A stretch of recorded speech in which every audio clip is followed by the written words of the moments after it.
I'm Justin, DevOps Engineer, and I give MariaDB 4 out of 5 stars.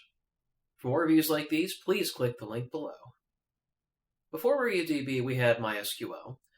Like a lot of companies, we use MySQL because it worked, it was relatively easy to use, and it was open source.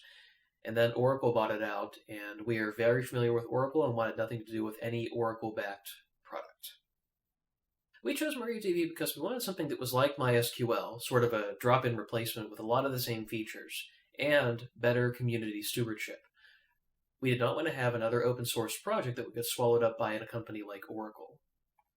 It was very, very simple getting started with MariaDB.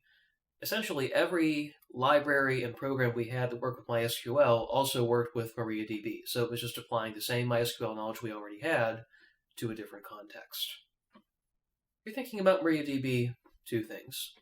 First thing is, MariaDB and MySQL have diverged a little bit more since I initially adopted it.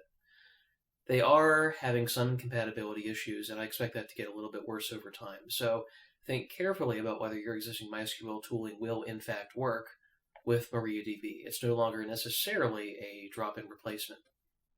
The second thing is, MariaDB just announced a new release cadence. Essentially, before, they would have an annual release that would be supported for about, I think, 5 years.